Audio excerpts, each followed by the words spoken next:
jotaay bile mu war a kon daal di door la nga xam te xëy na.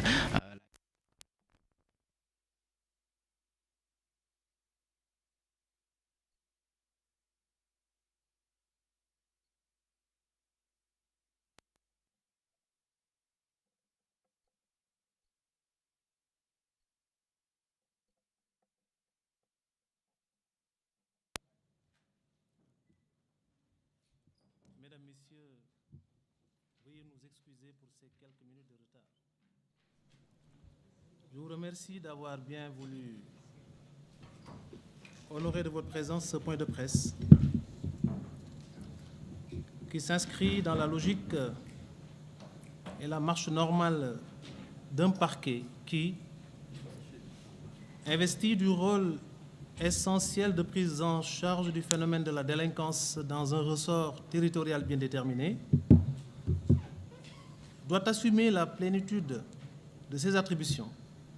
à chaque fois qu'un événement majeur interpelle la conscience populaire et l'opinion publique qui, légitimement, dispose de ce droit sacré et inaliénable de demander des comptes aux acteurs d'une justice au nom de qui elle est rendue. Cet exercice, auquel je compte me livrer devant vous cet après-midi, repose fondamentalement sur l'article 11 du Code de procédure pénale du Sénégal qui dispose, je le cite, « Sauf dans les cas où la loi en dispose autrement, et sans préjudice du droit des tiers, la procédure au cours de l'enquête et de l'instruction est secrète. Toute personne qui concourt à cette procédure est tenue au secret professionnel dans les conditions et sous les peines de l'article 363 du Code pénal. Toutefois, pour prévenir la prorogation d'informations parcellaires ou inexactes, ou pour mettre fin à un trouble, le procureur de la République peut, en relation avec sa hiérarchie, rendre public, par un point de presse, des éléments objectifs tirés de la procédure ne comportant aucune appréciation sur le bien fondé des indices ou charges retenues contre des personnes mises en cause. »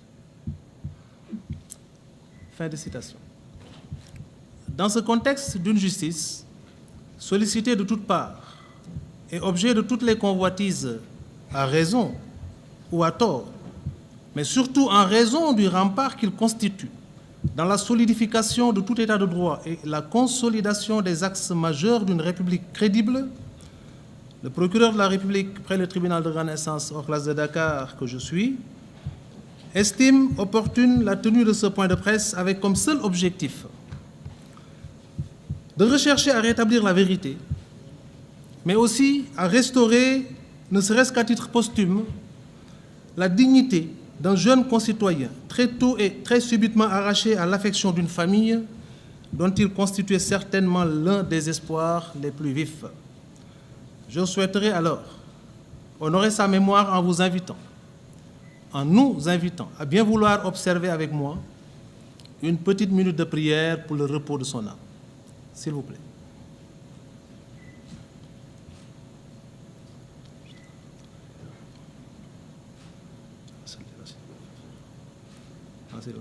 والهدي إلى صراطك المستقيم ولا واغفر له وارحمه وعافيه واعف واكرم نزله ووسع مدخله واغسله بالماء والثلج والبرد ونقهم من الذنوب والخطايا كما نقيت الثوب اجعله دارا خيرا من داره واهلا خيرا من اهله وزوجا خيرا من زوجه وله القل الجنه واخرسنا وله اللهم انزل على قبره الضياء والنور والفسقة والصلح حتى يكون في بطن الهدي عنده امر. Merci. Mesdames, Messieurs, la journée du 9 février 2026 restera à jamais gravée dans les pages les plus sombres d'une histoire que nous avons en partage. Ce qui s'est passé ce jour-là et qui concerne certains éléments de notre vaillante et valeureuse police nationale, il faut le dire, mais aussi une infime partie de notre jeunesse estudiantine, a pu donner l'impression aux uns et aux autres qu'on a opté de troquer ce manteau séraphique dont sont drapés normalement celles et ceux qui constituent l'espoir de toute une nation contre les habits d'individus peu consciencieux des enjeux du moment, au point de prendre pour cible des édifices pourtant bien apprêtés pour les accompagner dans ce long et difficile processus de formation qui, à terme, devrait les élever à des niveaux de responsabilité fort appréciables. C'est une impression qui a pu être suscitée par ce qui s'est passé malheureusement dans cette journée du 9 février. Je l'ai dit, heureusement que c'est une infime minorité, et certains d'entre eux, pour avoir conceptualisé, planifié, organisé, saccagé et fait saccager à tout va, ont été arrêtés, gardés à vue, conduits au parquet de Dakar et seront certainement confiés à un juge d'instruction qui se chargera d'approfondir les investigations. Dès demain, ils seront certainement présentés à ce magistrat instructeur suivant les mécanismes classiques et procéduraux de saisine de ces autorités d'instruction. Pour ce qui concerne certains éléments relevant d'un corps d'élite qu'est la police nationale, qui, dans un moment de crise, ont tout de même décidé de franchir allègrement les limites tolérables du maintien de l'ordre pour s'attaquer à d'autres membres du tissu social déjà arrêtés, parfois même neutralisés, certains s'en prenant même, pour ainsi dire, à des motos qu'ils ont sans raison décidé de saccager, l'enquête les concernant, ouverte depuis l'éclatement des échauffourées, permettra, après identification, certainement d'engager des poursuites contre eux. Il convient, à ce niveau, d'apprécier et de souligner que l'efficacité d'une enquête, la qualité des éléments de preuve susceptibles d'être collectés dans cette étape importante du rituel judiciaire dépend aussi bien des capacités managériales du directeur d'enquête qu'est le procureur de la République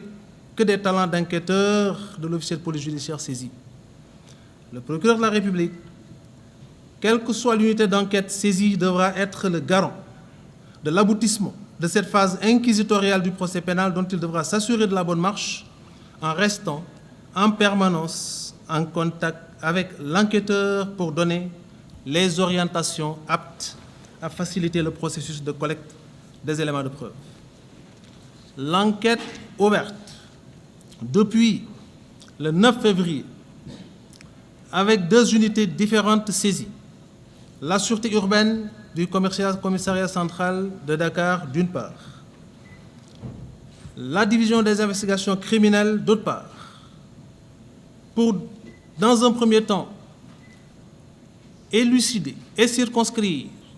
l'origine, les niveaux de responsabilité,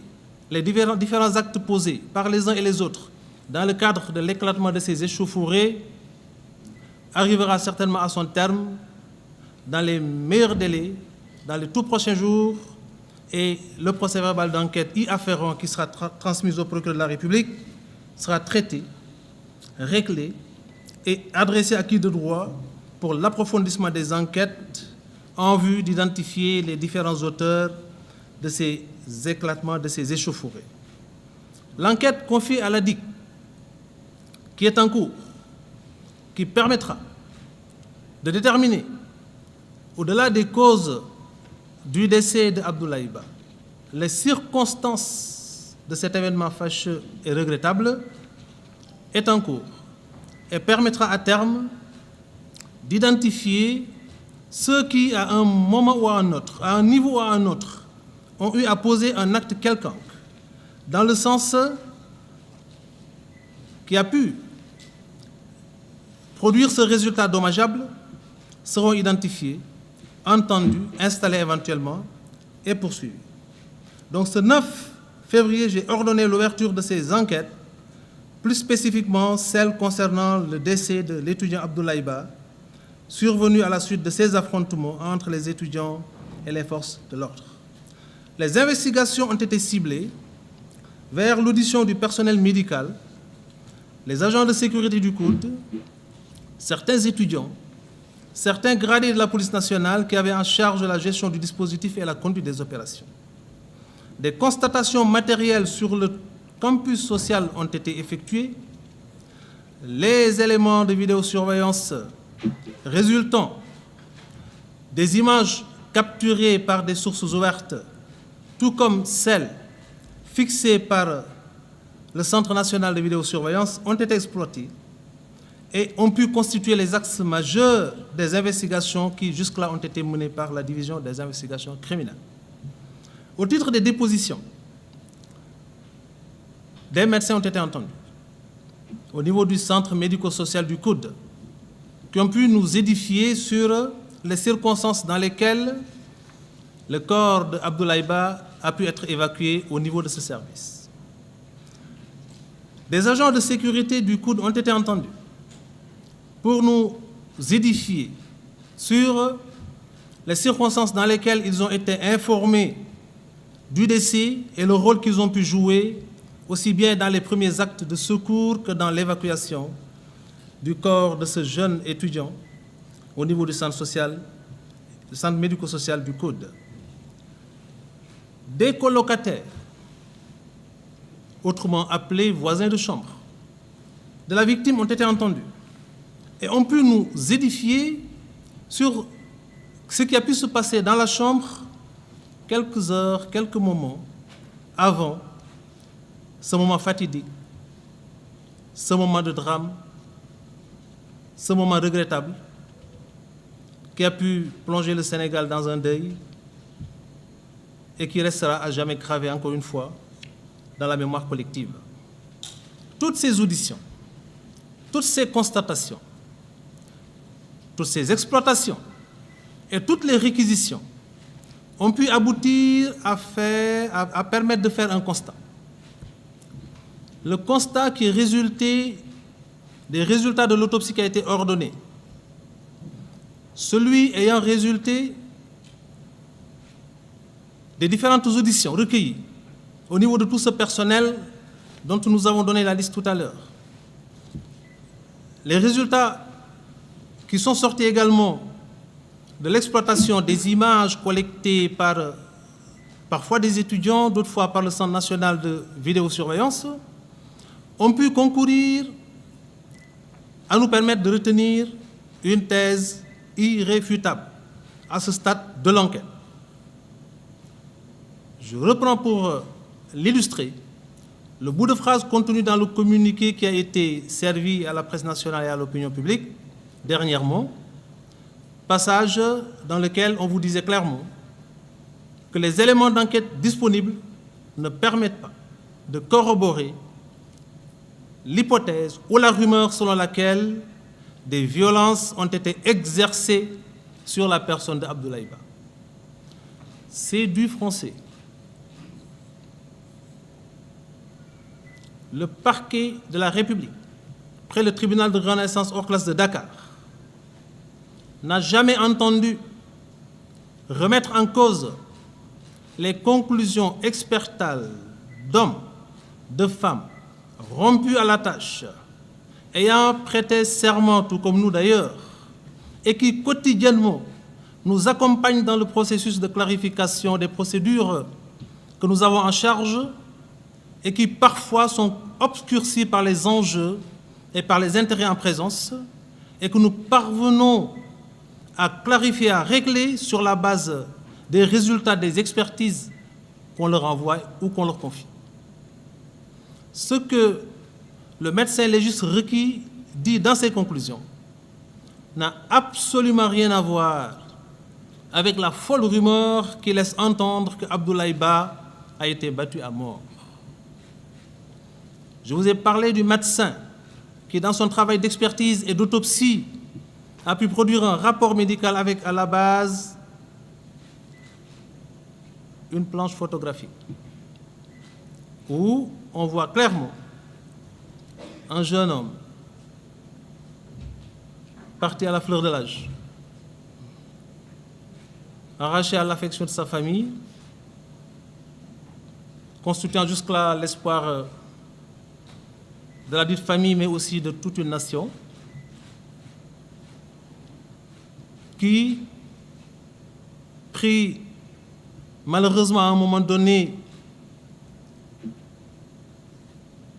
derrière un écran de feu et un miroir de fumée, ne parvenant pas à sortir de cette menace réelle à laquelle il est exposé avec ses autres camarades de chambre, n'a dû son salut qu'à chercher à se sauver en passant par la fenêtre. Abdoulaye Ba est bel et bien l'étudiant qui a sauté du 4e étage du pavillon F et qui malheureusement a atterri sur l'asphalte, ce qui explique les dommages et autres dégâts constatés par le médecin légiste sur le corps de ce jeune étudiant. Rien ne permet d'établir ou d'affirmer qu'il a été battu. Ni les résultats de l'expertise médicale, parce que le choc traumatique ayant provoqué le décès a eu pour origine et pour cause la chute. Le médecin décrit, parce que requis pour nous définir et déterminer les causes du décès par rapport à son domaine de compétence, décrit les dégâts constatés sur le corps. Les enquêteurs élaborent et nous aident à comprendre le contexte, les circonstances du décès. L'alliage qu'on peut faire entre le travail du médecin qui détermine les causes du décès par rapport à son domaine de compétence avec ce travail de l'enquêteur qui définit les circonstances du décès par rapport au contexte et à ce qui a pu se passer sur le terrain des opérations, permet au procureur de la République, qui se trouve justement au début et à la fin de la procédure,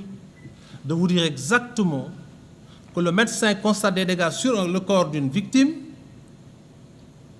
et l'enquêteur permet d'expliquer les circonstances dans lesquelles cette pauvre victime a malheureusement succombé à la suite des dégâts constatés sur le corps et relatés par le médecin dans son document médical. Et les enquêteurs ont été exhaustifs dans leur travail d'investigation et c'est le lieu de féliciter aussi bien le commissaire-chef de la DIC que le commissaire-chef de la sûreté urbaine qui ont pu nous accompagner et nous aider à entendre certains camarades de chambre, encore une fois, de Abdoulaye Ba, qui ont formellement, solennellement déclaré n'avoir pas été battus, encore moins brutalisés par des hommes de tenue, des forces de défense et de sécurité, qu'ils n'ont même pas vus. L'écran de fumée dont on a parlé tout à l'heure et le feu qui s'était déclaré à la chambre numéro 85 empêchait toute possibilité d'entrer dans le couloir de ce pavillon. De sorte que les étudiants qui étaient quelque peu piégés dans cette chambre numéro 83 où logeait le défunt Abdoulaye Ba, n'avaient d'autre possibilité, d'autre option que de passer par la fenêtre parce que l'issue de secours qui devait leur permettre de profiter de ce moment pour se tirer d'affaire et sauver ce qui pouvait l'être, était scellé sur instruction de certains responsables du COUD. C'est ce que nous avons comme élément d'enquête et c'est en cours de vérification, pour des raisons liées à la sécurité du bâtiment. De sorte que ce que nous pouvons solennellement vous affirmer aujourd'hui, par rapport à ce qui s'est passé dans cette journée du 9 février 2026 au sein du campus social de l'Université Cheikh Anta Diop de Dakar, et qu'on a enregistré malheureusement le décès d'un de nos jeunes frères, l'un de nos jeunes neveux, à la suite d'échauffourées ayant opposé des étudiants à des forces de défense et de sécurité, avec comme résultat dommageable et préjudiciable pour toute la conscience populaire et l'opinion publique le décès d'un jeune qui, malheureusement, se sentant contraint de fuir les flammes et la fumée qui avaient fini d'envahir la chambre et qui les mettait au bord de l'asphyxie, qui a fini par passer par la fenêtre. Ce qui a pu causer les dégâts chez ses autres camarades de classe qui ont sauté comme lui, c'est que ces jeunes ont sauté et pour certains ont atterri sur leurs deux pieds avec malheureusement des entorses et des fractures chez certains. Mais Abdoulaye Ba, en voulant sauter, a raté une démarche, si vous voyez bien l'image, et est malheureusement tombé. Et il a atterri sur le côté gauche de son corps, de sorte que l'essentiel des dégâts qui sont constatés par les médecins, dont nous ne remettons pas encore une fois les résultats. Il faudrait qu'on soit clair sur ça. le parquet s'appuie sur la santé, sur la médecine. Nous nous appuyons quotidiennement sur nos collaborateurs médecins, qui par le travail nous valent beaucoup de satisfaction dans ce que nous faisons comme activité professionnelle quotidienne. Ce qu'il faut juste établir à ce niveau-là, c'est que le travail du médecin n'a rien à voir avec celui de l'enquêteur. Le médecin détermine ses causes du décès et l'enquêteur nous permet de circonscrire les circonstances. Et encore une fois, l'articulation entre ces deux techniques d'investigation, parce que autant l'enquête permet de déployer des éléments techniques, mais aussi des actes classiques d'enquête, autant l'expertise est un mode d'enquête, une technique d'enquête qui permet d'enrichir nos investigations. Donc c'est l'alliage, l'assemblage, l'articulation de toutes ces techniques d'investigation qui ont permis au procureur d'établir de façon formelle que Abdoulaye Ba n'a pas été torturé. Abdoulaye Ba n'a pas été battu parce qu'il n'y a jamais eu de contact physique entre lui et les forces de défense et de sécurité. Sa mort résulte, nous le déplorons, nous le regretterons toujours, d'une chute du 4e étage et il a atterri sur l'asphalte. Ce qu'il faut préciser à ce niveau-là pour clôturer sur ce chapitre, pour la famille, qu'Abdoulaye Ba ait été battu à mort, qu'il ait été torturé, qu'il ait chuté du 4e étage pour perdre la vie, le résultat est le même. Ils ont perdu un fils et ils ont le droit de réclamer justice. À ce titre, ce qui change au niveau de l'approche procédurale et prospective par rapport à ce que nous envisageons de faire, c'est que l'enquête qui a permis de rassembler beaucoup d'éléments et qui nous permettra, dans nos prochaines étapes, de les confronter aux autres éléments qui sont en cours d'exploitation et de collecte, permettra à terme de conférer à ces faits-là leur exacte qualification. L'approche qui permet au parquet de procéder par élimination dans le processus de qualification lui permet, justement, en investissant un secteur pour remplir l'objet d'une enquête qui est celui de rassembler les éléments de preuve disponibles pour aller à la recherche des auteurs de l'infraction, cette approche du parquet nous a amené jusque-là à considérer que l'approche qui permet d'exclure toute possibilité d'envisager plus tard l'engagement de poursuite du chef d'assassinat, parce qu'il n'y a pas eu de volonté de tuer avec préméditation,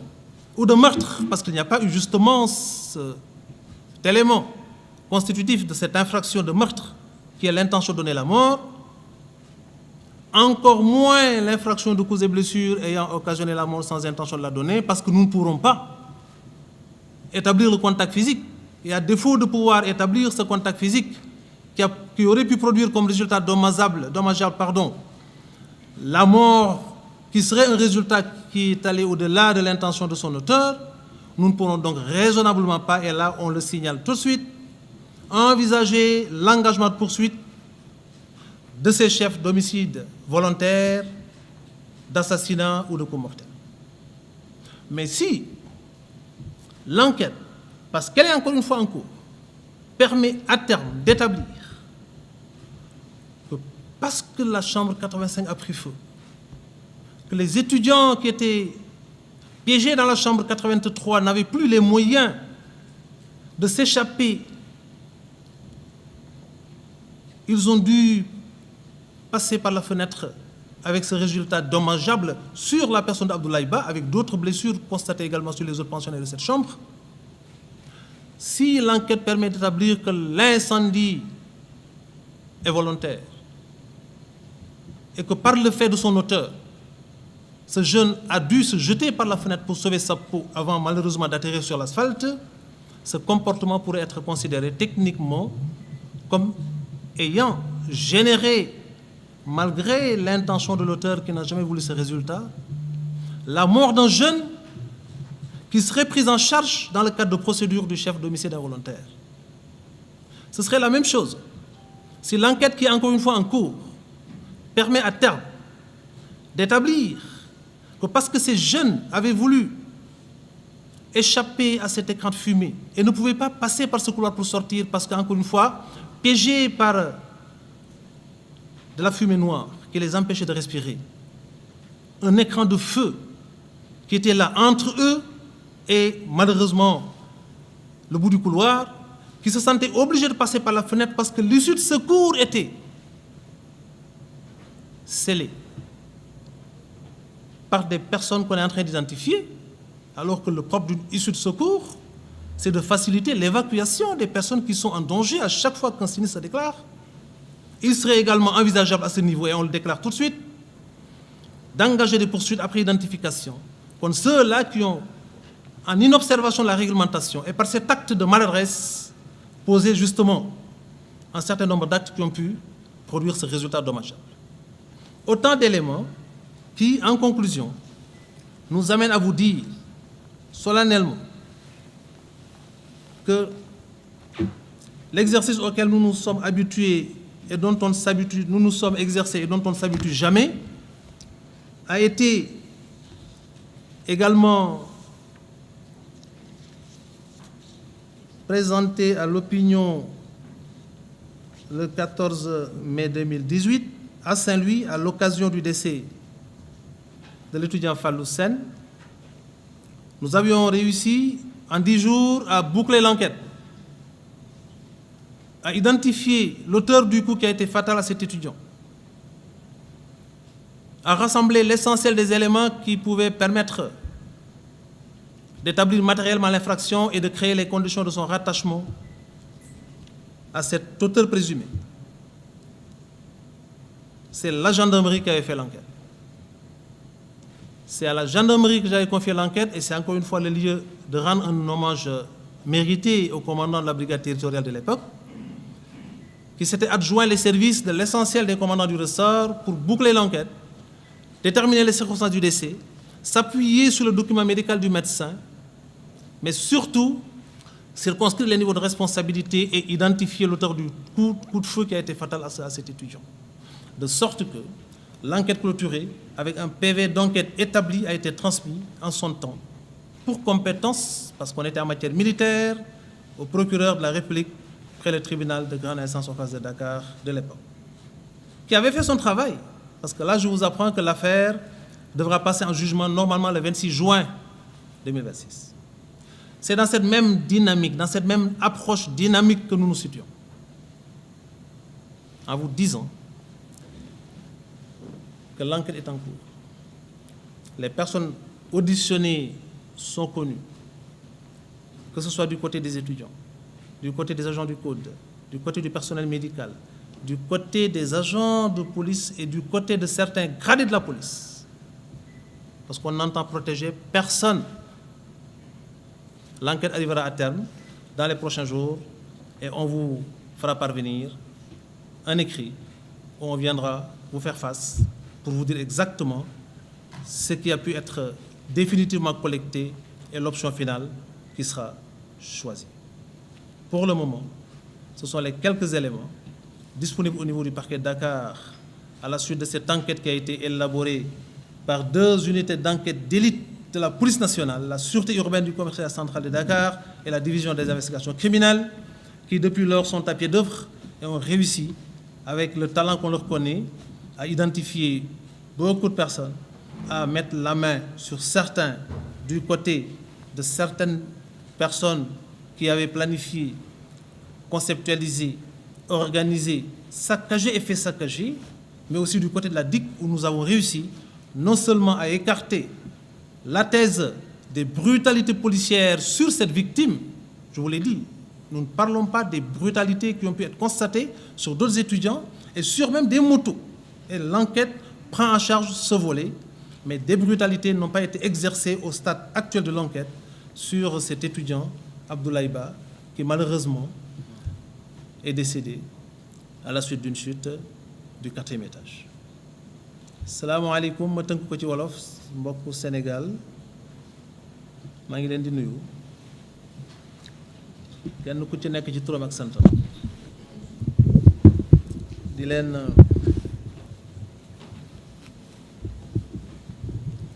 seedeel ne li ñu yittewoo ci suñu dund ci li ñu ci dese mooy góorgóorlu man ak ñi ma yàlla booleel ci liggéey bii nga xam ne seq nañ ko ak ñoom ci fii ñu koy defee ci tribunalu Ndakaaru nga xam ne ñu ngi leen fii dalal muy sama adjoint sama premier substitut ak sama collaborateur yi nekk ci salle bi ba lépp lu ñuy def wala ñu koy wax la cay jiitu ak la cay mujj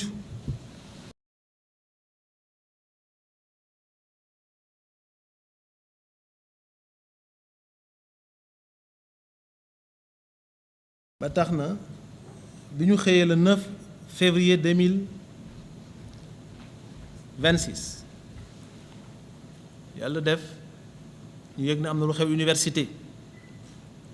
am na ay ndongo yu fa nekk di jàmmarloo ak yenn ci takk der ya fa nekkoon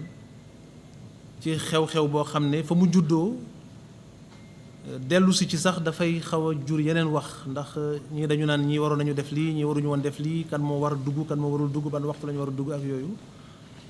étudiant bi lan la waroon def lu mu warul def est-ce que war na jël grenade di ko sànni est-ce que war na jël cocktail molotov di ko sànni est-ce que war na jël fer boo xam ne chute fer bu ñu limi ba mu kii di ko sànni xeet googu yëpp ay mbir la yoo xam ne suñ ci taxawee mën na jur werante boo xam ne du amal askan bi njëriñ te fi mu nekk li ñu ñor mooy jéem a góorgóorlu ci taxawaay boo xam ne la fa xew li ci gën a yitteel askan bi doonte lépp yitte la mooy ñu wax ci lañ ca xam ca na mu demee étudiants yi jàmmarloo nañu ak takk der ya nekkoon ca université Dakar jàppante bi metti woon na ay groupe yu bari ñu ngi fa woon groupe yi nekk Dakar groupe bu Thiès ak feneen lépp ngir maintien de l'ordre rétablissement de l'ordre ci kaw loolu bi ñu demee ba takkusaanu suuf ci la ñu jot xibaar boo xam ne nee nañu am na kenn ci ndaw ñi nekkoon ci université bi ñàkk na bakkanam ba waxtu boobu nag xamuñu woon lu waral loolu ci yenn anam la ñàkkee bakkan bi fan la nekkoon ci ban waxtu la ko ñàkk ndax dañu teg loxo ci moom ndax dafa am ku ko gaañ ndax dafa ba waxtu woowu amuñu benn xibaar bu leer ci yan anam la génne àdduna lu mel noonu su amee ci yoon li ci yoonu Sénégal wax mooy am na ci wàllu àtte foo xam ne yow mii àtte sa xam-xam su fa yamee yoon daf la sant ne la am na koo xam ne moom ngay mottali koo xam-xamam te kooku expert lay doon ca domaine am problème mu Sénégal ci li ma jàpp man mooy àttekat yi ñu ngi àtte médecins yi ñu ngi faj professeurs yi ña ngay jàngale ñeneen ña war a def la ñu war a def ci seen domaine ña ngi koy def mais ñi nga xam ne àttekat la ñu tey médecin la ñu suba leneen la ñu ëllëg xëy na ñooñu ñooy lëmbe xel yi bay tax su yu mel ni amee ku ci nekk jéem a dugg ci porox ndoll pour wax ci loo xam ne mën na bañ a dëppoo ak li am ñenn ñi ñàkk xam moo koy waral ci ñoom ndax xëy na seen xalaatu bopp la ñuy demee ba suñu xamee mën nañu dellu si ba ne man xamuma woon comme xamee naa ko nii dinaa wax li am mais am na ci ñoo xam ne mën nañu xam li xew waxee ko neneen ngir xëy na am ci seen jubluwaayu bopp bari na it ñoo xam ne dañoo xamul sax lu xew wax ji moo leen di yóbbuwaale ñu wax te duñu xam li ñuy wax lumu ki ñuy wax ci moom kumu mbir mi nu dara duñ ko ci xam loolu waral na ma ñëw tey toog jàkkaarloo ak askanu Sénégal wax leen ne réew mi ñoo ko bokk li koy defar ñun rekk ñoo ko mën defar kenn du jóge ci biti defaral ñu li koy yàq ci suñu loxo rekk la mën jóge te suñ koy yàq kenn du jóge ci biti ñëw di ñu jàppale pour ñu bañ ko yàq kon defar ko rekk moo ñu war defar boobu nag daf ci bokk su mbir xewee ñu saytu ko xool nu mu demee seet lan la d'abord seet ñan lañu tuumaal jàpp ne ñoo ko def li yoon wax su fekkee war nañ leen ko teg ñu teg leen ba ñoom dootuñ ko def keneen ku ko naroon it soo gisee li ñu teg kii dootoo ko mës a def lii mooy taxawaayu justice ci réew te justice boobu daf ci am benn pàccam boo xam ne moom la ñu tuddee justice pénale justice répressive pàcc boobu yoon daf ko dénk benn kilifa ci yoon bu ñu tuddee procureur de la République nga xam ne moom mooy li ñu tuddee garant de l'ordre public maanaam moom mooy saytu nekkinu askan bi ba kenn ku ci nekk soo tëddee nga nelaw mënalu ko pam dafa am ñu ko yoon booleel ñu koy jàppale ci liggéey boobu muy police ak gendarmerie rek ñu mel ni ñoom lu mel ni bi mu xewee dama yëkki sama téléphone woo police ak gendarmerie rek ñi nga xam ne ñoo ma war a mën a taxaw ci liggéey boobu ngir ñu xoolal ma li xew université gannaaw bi ñu ci sottalee ñu xoolal ma lan moo ca am ak lan lañ ci xalaat delloo si ma xabaar bi ngir ma mën a jël samay dogal defee nañ ko ni ma leen ko sante woon li ma ci sant commissaire sûreté urbaine sant ko ci commissaire DIC di leen delloo njukkal ci seen liggéey ndax ba tey jii may wax ak yéen ba fii ñu toll liggéey bu mucc ayib lañ ma defaral ndax liggéeyu enquête procureur moo koy diriger moo xam police la ko jox moo xam gendarmerie la ko jox moo xam yeneen administration yi douane ak yeneen service la ko jox lu ci mënti am ca pàndaw la cay juddoo xarañu enquêteur bi ci la bokk waaye taxawaayu procureur moo ci jiitu police suy enquête police procureur ay taxaw police suy entente gendarme procureur ay taxaw gendarme suy entente police procureur mooy taxaw gendarme suy entente gendarme procureur mooy taxaw ma ne leen léegi gendarmerie Ndar ba ma joxoon enquête Fallou Sène lañ ma ca defaloon di enquête ci ay gendarme nañ ko defee woon ci fukki fan moo ñu mayoon ñu xam lu xew ci université ba toppatoo dossier bi jëyi ji ñu xam kan lañ ko mën a teg ci kawam ba dajale dossier bi joxoon ko ca jamono yooyu procureur Ndakaaru ba fi mu nekk nii xamal nañu ma ne enquête boobu bi ñëwoon Dakar pare na juge d'instruction bi jëloon na dogal ba delloo dossier bi àttekat bi ba le 26 juin lañ ko war a àtte incha allah ba tax na ma jël enquête bi kon jox ko DIC ak sûreté urbaine sûreté urbaine ñoo may enquêtal lépp lu jëm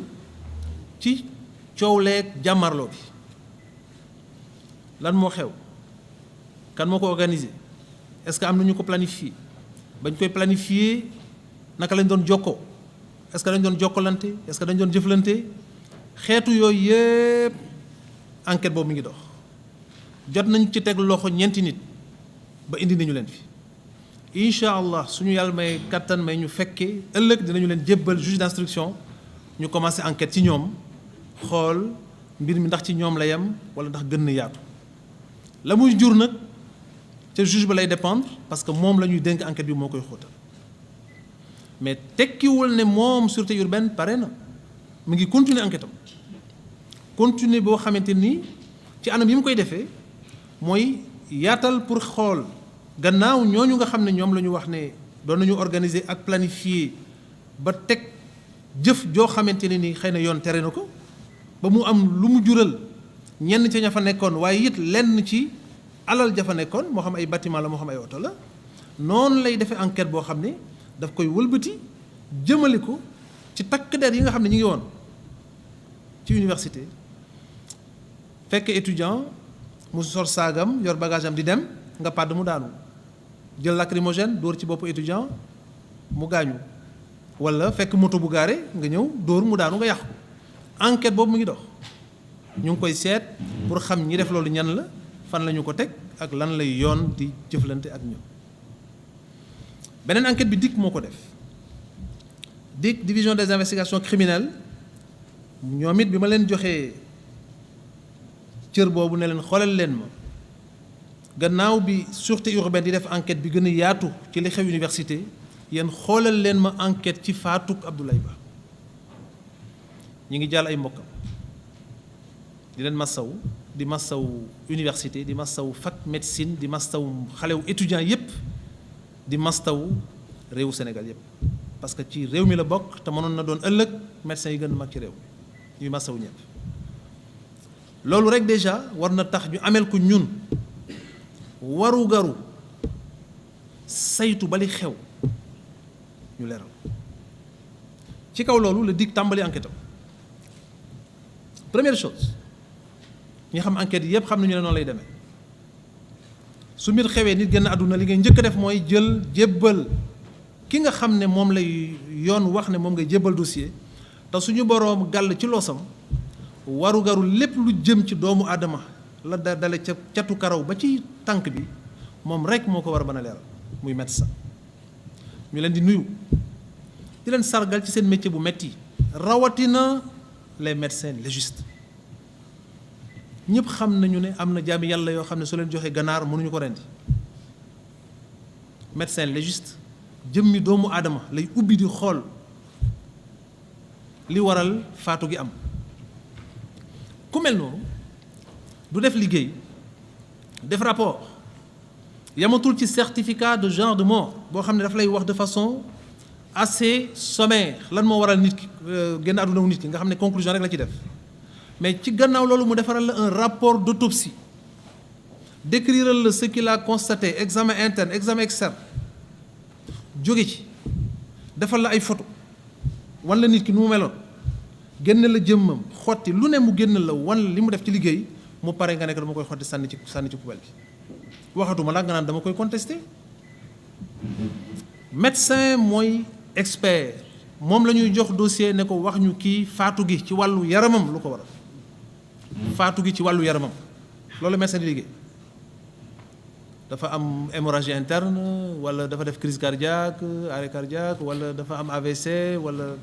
dafa am ni ñu signé tous les jours ñu signé ay certificat de genre de mort certificat au fait d'inhumation yu dul jeex tous les jours médecin bi def genre de mort jox procureur mu signé certificat au fait d'inhumation tous les jours et on n'a jamais remis en cause les conclusions de médecin jamais su ñu demee procureur juge d'instruction su demee ba rapport médecin doyu ko dafay ordonner beneen autopsie mais ba médecin bi defee rapport am ci saa si le procureur signé certificat au fait d'inhumation jébbal mbokk yi néew bi ñu dem denc ko loolu mooy li mu def lépp d'accord nañ ci amuñ ci luñ ci wax explication bi nag léegi le procureur di def boole ko ak enquête am moom lan moo ko génne cause u décès médecin moo koy génne ci xam-xamam ci wàllu nit ki ci wàllu jëmmam ci biir ak ci biti lu ko faat mais cause yooyu dañ koy dëppale méngale ko ak li ñuy tuddee circonstance su décès bi maanaam jëf ji naka la demee taxawaay bi nu mu amee xew-xew bi nu mu demee xew-xew bi nag pour ñu xam ko police rek moo koy def wala gendarmerie médecin du ko def police ak gendarmerie seen liggéey du ñu ko def encore une fois te du ci ndigalu procureur de la république loolu na ci ñëpp dalal seen xel police bi ma jox dossier bi nag bi ñu commencé enquête bi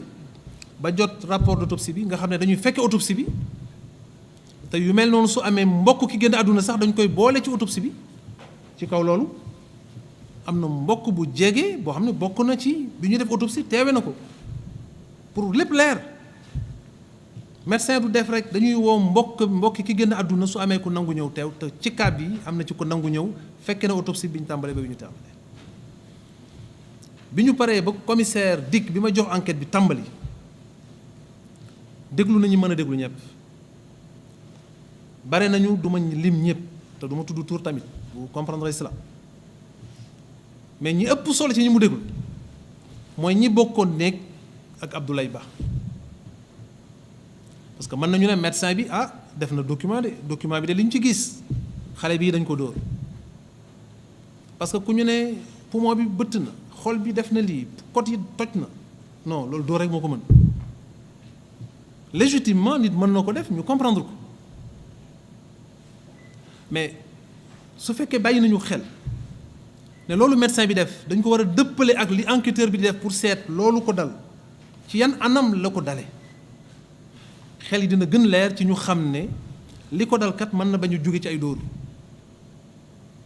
te cas bi noonu la demee comme on dit cette histoire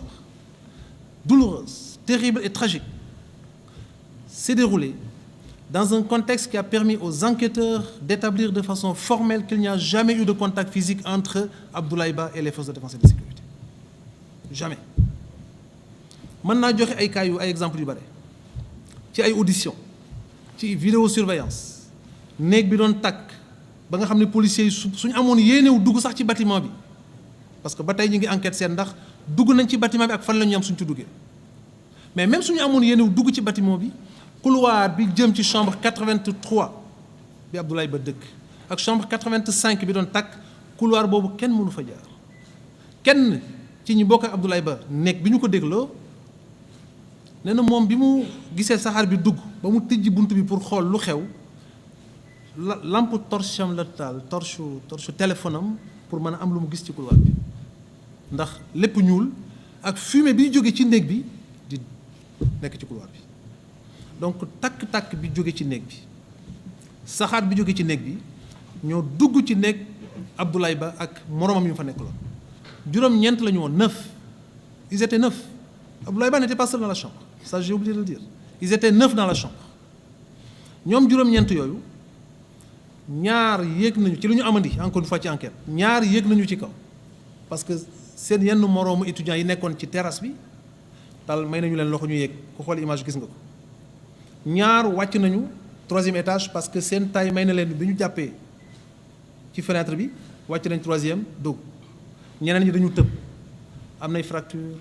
entorse lu ne am na ci am nay blessure ku gaañ ci bët yëpp am na malheureusement ñoom ñëpp dañu tëb mooy nga jóge ci kaw jafandu bàyyi sa ñaari tànk ñu wàccandoo nga dalandoo ci suuf ci ñaari tànk yi moo tax ñii seen tànk foxoñ na ñii seen digg metti na ñii seen bët metti na mais Abdoulaye Ba yàlla na ko yàlla yërëm bi mu jógee ci 4e di jéem a tëb ba jàpp soo leen xoolee image bi dafa mel ni ku xaw a rëcc donc su ñu doon wax tëb du ñu wax ne moom dafa tëb dañu naan moom dafa daanu boobu moo koy yóbbee bi muy yegg suuf côté càmmuñam moo njëkk dal ci goudron bi dal boobu mu dal moo waral dégâts yi am ci yaram dóor su fekkoon dañ ko war a mën a jàpp parce que enquête du yam ci loolu moo tax bàyyi leen ñi enquête ñu enquête bés boo leen amee xibaar yépp ñu teg ko ci table ngeen commenter apprécier procureur amul droit commenter day interpréter te même en matière pénale interprétation bi muy def c'est très strict ci fee yi lay yem fee yooyu nag moo génne ne même suñu demoon ba war a jàpp ne dañu ko dóor rapport yi médecins yi def ci lay ñëwaat pour wax leen ne leen amuñ ci lenn luñ ci douter mënul nekk sax loolu mënul nekk xëy na phrase bi nekk ci communiqué bi la ñenn ñi comprendrewul te c'est du français basique très basique.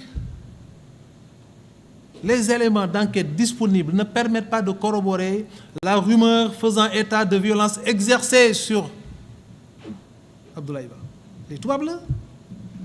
li ñu jot a am mayewul ñu mën a dëggal ne comme ni ko ñenn ñi di waxee Abdoulaye Ba def nañu ci moom ay bunduxataale ki torture ki duma amul suñu yemoon ci rapport médecin bi rek nit mën na ne ah lii kat moo am dañ ko dóor mais su fekkee gis nañu ne yaram médecins yi amuñu trace de violence à part quelques égratignures légères ay plaie 3 centimètres 5 ak yeneen yoo xam ne daanu bi xëy na moo ko waral mënul nekk leneen blessure yépp ci biir la suñ demoon ba war a jàpp ne dañuy seeti leneen lu wane ne dañ ko dóor dina am ay góom yu bari ñu gis yaram moo xam dóor nañ ko koros bopp bi toj na moo xam padd nañ ko yaram bi xolleeku na mais rapport d'autopsie bi comme ñu bari yor nañ ko ba koy circuler ko partager xool leen ko li ngeen di gis ñaari mbir la examen externe ngeen gis ci lu méngoog ay dóor ñun gisuñu ko ci bés bu ñu demee ba soxalaat ci xalaatu médecin bi dinañ ko laaj ko ci xalaatam parce que moom c'est lui l'homme de l'art blessure ci yaramam ci biir presque 95% des blessures et là le médecin l'a dit dans les conclusions. Il l'a dit dans ses conclusions. Le décès na ma ay mbokkam baal parce que li mënul ñàkk ndax leer rek lañ ci jublu le décès résulte d'une hémorragie interne abondante ba tey gisuñu wax interne abondante avec état de choc consécutif à un ensemble de contusions cérébrales et thoraco-abdominales. Les lésions, ça c'est le médecin qui le dit dans le rapport, les lésions siègent sur la zone postéro-latérale gauche. li muy firndeel dëggal ko mooy daanu bi mu daanoo côté càmmoñ gannaaw bi mu jógee ci kaw di wadd di daanu ndeysaan ba xaw a incliné wu ak côté gauche moo waral li ëpp ci ay blessures yi nekk ci biir yaram bi côté gauche la nekk. léegi nag loolu soo ci boolee gisuñu dara ci biti ci yaram bi ñi mu bokkal nekk am na ci ñoo xam ne déglu nañu leen am na ci ñoo xam ne nii may wax ak yéen ñu ngi leen di déglu am na ñoo xam ne déglooguñu leen promettre nañu demain ñu ñëw ñu déglu leen wax nañu ne néeg bi doon tàkk chambre 85 bi doon tàkk moo leen mujj dugal ci coono boo xam ne saxaar si mu juddoo ci gis pour gis mënatul nekk parce que couloir bi yëpp lëndëm na te sax takk-takk bi mi ngi génn ci couloir bi amuñu fu ñu jaar ci côté couloir pour génn ci escalier ba amuñu fu ñu jaar ci côté issue de secours parce que dañ ko scellé ba tax na benn buntu moo leen dese woon pour jéem a mucc mooy palanteer bi la ñu jaar tëb gisuñu police gisuñu ko niroog police lii ñu bokk ak moom nekk tëbandoog moom ñoo ko wax ba tax na loolu ñu mën a tuddee ci enquête preuve faat bakkan te tey ko ñu koy woowee meurtre walla preuve faat bakkan te tey ko boo xam ne dafa ànd ak waajal ko nag ñu koy tuddee assassinat walla faat bakkan boo xam ne teyoo ko sa jubluwaay ak sa yitte moo doon gaañ waaye la mu la jural ëpp na weesu na la nga ci xalaatoon mooy gaañ bi nga yitte woon def nit ki suñu borom nattu na la bakkanam rot ñu koy tuddee coups et blessures ayant occasionné la mort sans intention la donner sans intention la donner xeet yooyu yépp ci wàllu yoon fii may waxe ak yéen amuñu ci enquête bi élément bu ñu war a mën a sukkandiku ba tax ñu ne xeet yii ma tudd dinañ ci mën a sukkandiku ci benn pour jéem a jàpp nit naan dañ koy topp boobu moo jiitu beneen bi moom lay daanele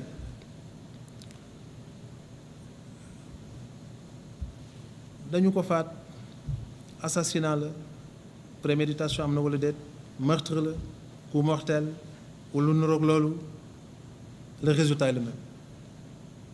xale bi génn na àdduna metti na ñëpp te nous lui devons justice. Pour ça yoon moo may procureur ci liggéeyu qualification mu xool jëf ji fi ne ban infraction la méngool ci code pénal code bi xeeti jëf yi nit mën a jëf ngir jël bakkanu jàmbur yi ci nekk bare na benn bi nga xam ne xalaat nañu ne mën nañ ci sukkandiku pour continuer suñu enquête te ci la ñu nekk nii mooy ñàkkul ne takk-takk bi takk su amul woon moom du soxlawu jaar ci palanteer ba loolu di ko dal kon su fekkee takk-takk boobu soit grenade moo ko waral parce que nee na leen enquête baa ngi dox ba léegi soit cocktail molotov moo ko waral parce que néeg boobu am na fa chambre ñu fekk ay matériel cocktail molotov ay flamme ay mèche ay bouteille ay liquide moteur essence am na ci couloir boobu ay néeg yu ñu fekk loolu pour cocktail molotov su fekkee moo ko taal su fekkee court circuit enquête baa ngi def réquisition yeeg yëpp def nañ di xaar résultat yi su loxo nekkee ci gannaaw loolu ki ko def jëfam même su fekkee de façon directe taxul xale bi génn àdduna de façon indirecte moom moo tax mu génn àdduna ndax loolu su amul woon tëb du am ba li ci juddoo di ci juddu dinañu seet kan la ak fu mënti bokk ñu teg ko ci yoon li yoon santaane ñu teg ko beneen buntu bi nga xamante ne ni aussi ñu ngi koy saytu mooy buntu bi ñu aménagé woon teg ko ci 4e étage pour su jëyee amee nit ñi war fa mën a jaar mucc ñu koy tuddee issue de secours ci wàll woowu xale yi bi coow li amee ba saxaar si xaw leen sonal ba muur leen ba dugg ci néeg bi amuñu pexe jéem nañu xool fu ñu jaar ñu gis ne buntu boobu dañ ko sele kan moo ko sele lu tax mu sele ko ñu ngi ci gëstu li tax jot nañ ci amagul début solution début réponse mooy pour des questions de sécurité mais est-ce que pour des raisons de sécurité war nañu mettre en péril la sécurité des étudiants loolu ñu ngi koy gëstu su fekkee ça n'a pas répondu à la réglementation et que cet acte d'imprudence a pu être la cause même indirecte de ce décès ku ko mënti def ak foo mënti nekk enquête bi dinañu ko xóotal pour seet la pour boole la ci suñu enquête justement fii daal la ñu toll ma ne woon naa janoo ak yéen jox leen ko ngeen xam ne suñu yitte ñun ñëpp du yàq defar la te nit lu mu doy waar ba yitteem war ko yóbbu ci muy def naka sudul noonu ca la ko ca xelam may mu nangu ko walla la ko xolam may mu am ca fit fu ñu dundee ba ne bakkan rot na ñëpp war a taxaw dellu ci yàlla te xam ne mënoon na dal suñu njaboot mënoon na dal suñu jëmm yi moo tax ku mu dal ci njabootam ñëpp war a taxaw ànd ceeg dal ànd ceeg màndute gëstu ko ci anam yu leer ñu xool li xew lan la dëgg gi fan la féete ñu teg ko ci yoon teg ko ci taabal ji fexe ba lu mel nii définitivement dootul amati Sénégal 1993 la dugg université année invalide ndax yu mel nii 1998 ñaari magistrat yoo xam ne ñi ngi fi kii pavillon F la tëbe kii pavillon A la tëbe double fracture ay magistrat lañu actuellement ba tey loolu moo fi xew jaadu nañu taxaw ñun ñëpp xeex ko mu jóge fi te li tax mu jóge fi mooy ñu bàyyi nit ñi ñu def seen enquête leeral ko responsabilité yi ñu situé leen policiers yi su fekkee am nañu ci bokk ñu seet ñan la commandement bi su fekkee am nañu ci juum ñu xool lan la ñooñu seen i kilifa xëy na nañ ci def la ca war côté étudiants yi su fekkee am nañu ci bokk ñu xool ñan la côté responsable COUD su fekkee am nañu ci bokk ñu xool ñan la enquête bi exhaustive décision yi ñu ci war a jël ñu jël ko Sénégal am jàmm suñu borom wàcc fi xéewal ñu ngi leen di sant leen jéggalu asalaamaaleykum wa rahmatullah.